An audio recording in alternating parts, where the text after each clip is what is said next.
What's going on, everybody? All right, so this week, well, first of all, I'd like to apologize.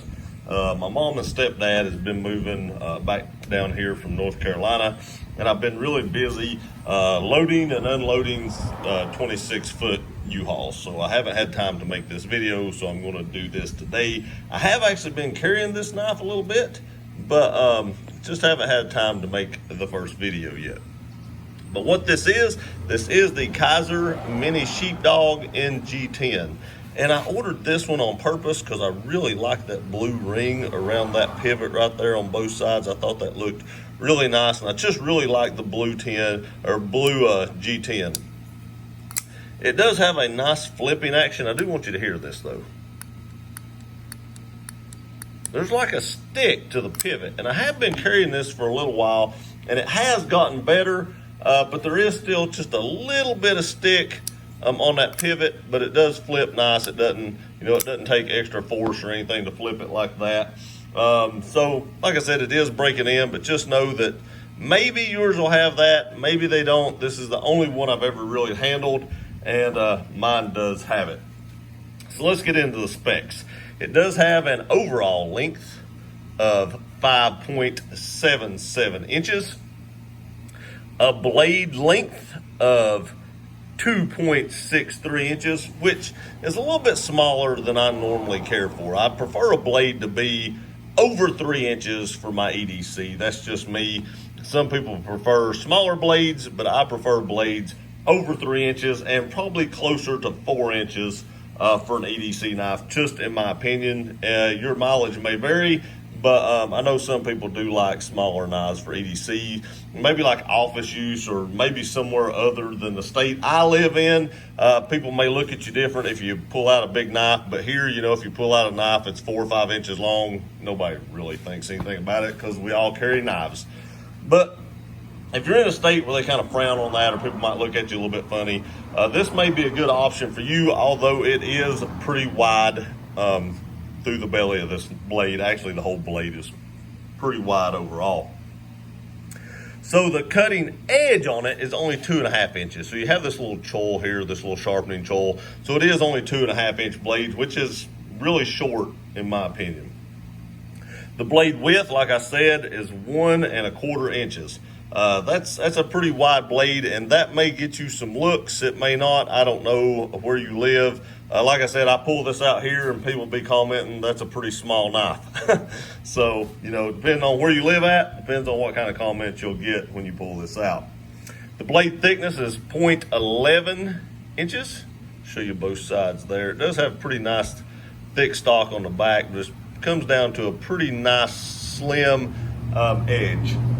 Like I said, I have been carrying this thing for a little while. I did clean up the blade. It was pretty dirty because I have used this quite a bit. It's still decently sharp, but not as sharp as some of the other knives were because it does have 154 cm. That holds an edge okay, but I do think there are much better steels out there than 154 cm. I'm not sure this is still shaven sharp. Let's check. No.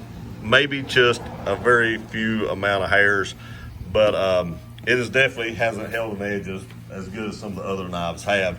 I'll do a full review of this or final thoughts and rankings later on, but I haven't quite carried this week, and it's actually already should need a touch up or at least a strop or something. It does have nice flats right here, so it will work well with my wicked edge, and I do like it when knives have some flats up there for my wicked edge. Like I said, blade material is 154 cm. That's okay. It's not the greatest steel. It's definitely not, AUS 8 or something like that.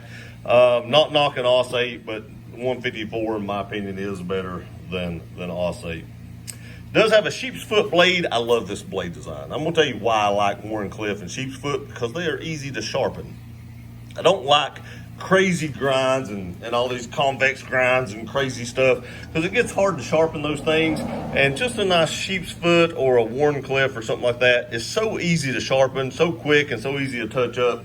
I do just love those blade shapes. It does have a flat grind, and like I said, it comes up to some flats right here, which should make it pretty nice and easy to sharpen on my wicked edge.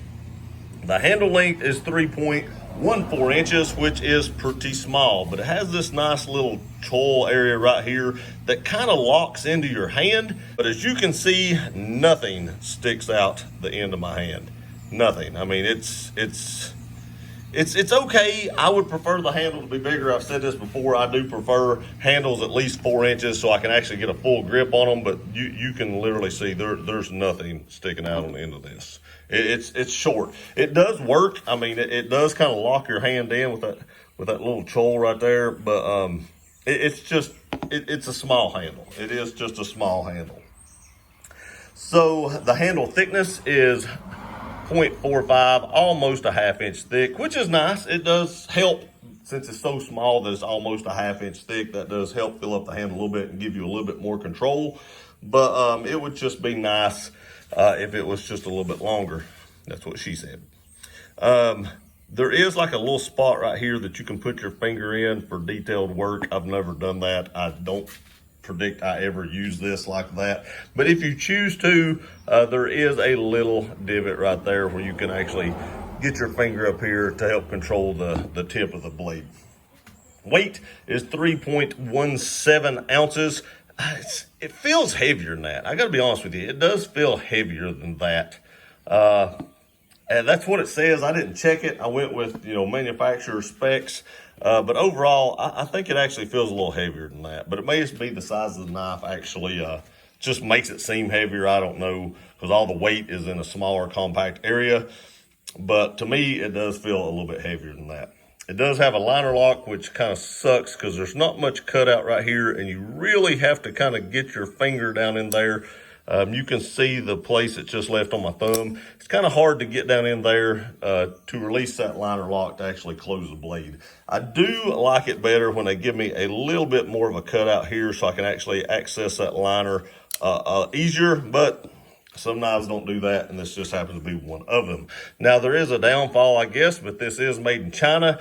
But you're probably, like I said in other videos, you're not going to get this kind of material in a USA made knife for under $70. And this knife is on Blade HQ for $69, and you'll have to pay shipping. But under 70 bucks, you're probably not going to get this knife any cheaper than that. Now, I do like the design of this knife, and that's why I bought it. But for, 70 bucks, there probably are knives that I would rather have than this one. And the best use, of course, is EDC. This knife is nowhere near big enough to be like a tactical knife or anything like that. It's barely big enough, in my opinion, to be an EDC knife, just because the handle is so small. So now I'll roll in some competitive options. Okay, first up is the Civivi Elementum. This is the S35 version. I actually did the testing on this last week. It's a good knife, but there is a lock issue, in my opinion. If you put a lot of downward pressure on it, the lock will move over. I never had it try to come loose, but they are in the close price range. If you actually get the D2 version of this, it's actually cheaper, I do believe, than the price of the Kizer, if memory serves me correctly. Don't quote me on that. I have been pretty busy this week. I can't remember everything, but I believe that the D2 version is cheaper than this, or really close to it. Next, we have my favorite EDC knife, which is the Giant Mouse Ace Biblio. Love this knife. This is the knife that is more expensive than this, but in my opinion, this is a much better EDC knife than this is. Even though they're almost the same length, this handle just seems to fill the hand up better, and you can control the blade easier with this knife. And last but not least is a knife that I have not reviewed yet. This may be next week's, and that's the Ontario Rat 2. If we set that down there, you can actually see it is actually the largest knife on the table right now. And this knife is pretty cheap. I can't remember how much this knife is. I did go with the carbon fiber, which made it a little bit more expensive. I'll probably be reviewing that next week. So if you want an exact price, check out that video. But these are all great options. And actually, I would choose each one of these options probably over this one. I'll tell you that as soon as testing has been completed. But as it sits right now, I've carried this knife maybe 3 or 4 days. And I do like these other 3 knives. Well, I can't say it about this. I do like these other 2 knives better than this one because I've not carried this one yet. I do want to shave. This one didn't even come sharp enough to shave straight out of the box. And I don't sharpen these before I use them because I test them how they come out of the box. But this one was not sharp enough to shave out of the box. But there it is. That's your competitive options. That's the overall specs. And in a few days, I'll try to make a video doing all the rankings and stuff like that. Don't expect this to get huge scores, I guess I should say. But it's not a bad knife. I wish I would have got the larger version. I think it would have got better scores than this one did. But if memory serves me correctly, they didn't have the larger ones in stock whenever I ordered this one, so I ordered the small one. I appreciate y'all watching this video. Please like, share, and subscribe. We'll see you next time.